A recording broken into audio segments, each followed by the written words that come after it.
GTA 6 might be bad for the gaming industry. Now hear me out. Before you leave a hate comment, just hear my argument. And while you do that, I want you to keep this question in mind.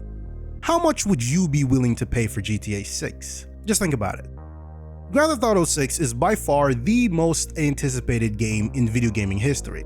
This shouldn't and probably doesn't surprise anyone. I mean, it is the sequel to the second best-selling and one of the most profitable video games of all time.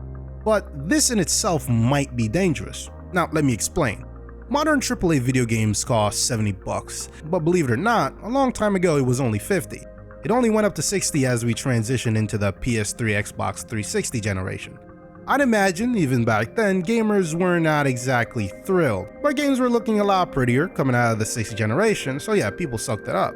And it stayed at $60 for a while, more than a decade in fact, which is actually pretty surprising considering inflation is a thing. But inflation is weird, and over the decades the gaming industry has only grown larger. That, coupled with the toxic monetization practices the large studios employ, they likely made up for the loss due to inflation, so it makes sense. That being said, the price increase to $60 was inevitable. So what was the catalyst for this? Well, in 2020, a video game release called NBA 2K21, upping the price of AAA games to $69.99 from $59.99. So, you know, 60 to 70. And who were the publishers behind this title? Well, none other than Take-Two Interactive, the parent company of Rockstar Games.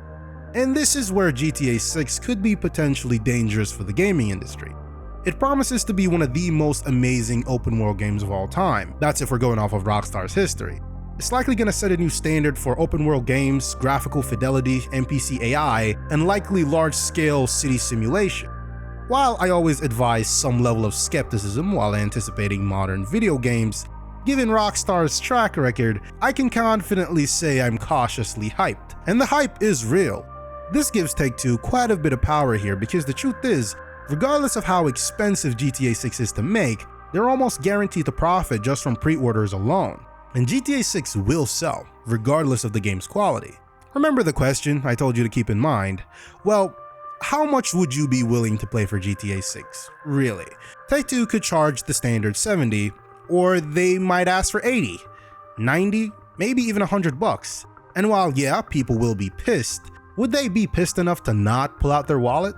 Would you? What if you could play the game a month early? How much do you think gamers would be willing to pay? I'll go off a limb and say a lot of money. Because of the hype and anticipation surrounding GTA 6, it isn't beyond the realm of possibility to think that Take-Two Interactive could abuse the incredible amount of trust that gamers are putting in them to deliver an amazing product. Even if the product is in fact amazing, it isn't entirely unlikely that Take-Two might push their luck when monetizing their games. It doesn't help that recently we're seeing studios allow you to pay extra to play the game early, which really just means you're paying extra to play the game on time.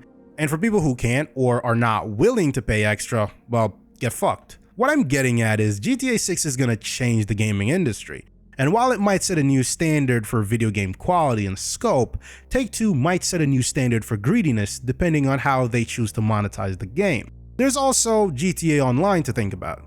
We know that Rockstar plans to make steps into the realm of GTA RP with their acquisition of CFX.RE, the people behind 5M, or GTA 5 multiplayer.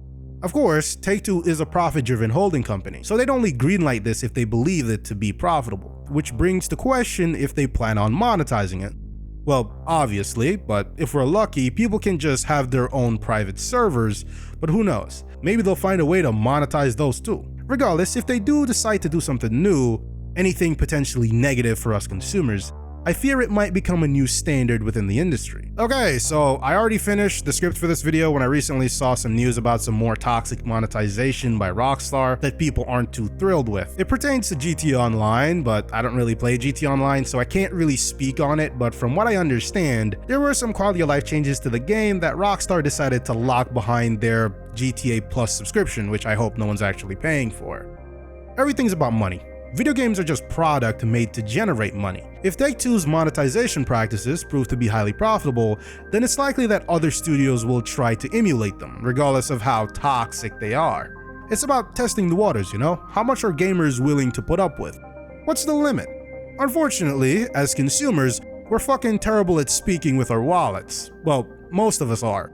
Or maybe it's just that some, if not most, consumers don't care. Believe it or not, most people making their voice known on Twitter are the minority. That's why boycotts often don't do anything. It's just a small bucket in the ocean. But it does work sometimes. I mean, look at the whole Helldivers 2 situation from a while back.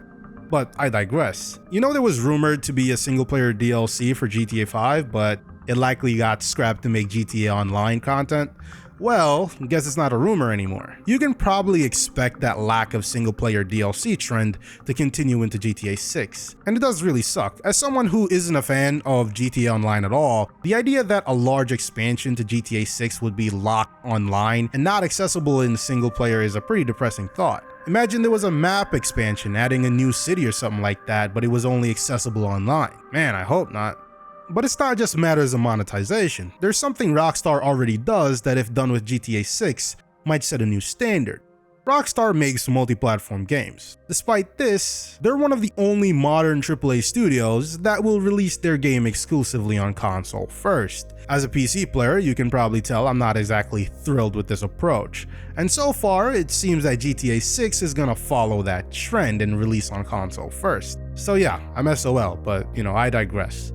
Even when the game does release on PC, we're likely going to be stuck with Rockstar's shitty launcher before it comes to Steam or GOG.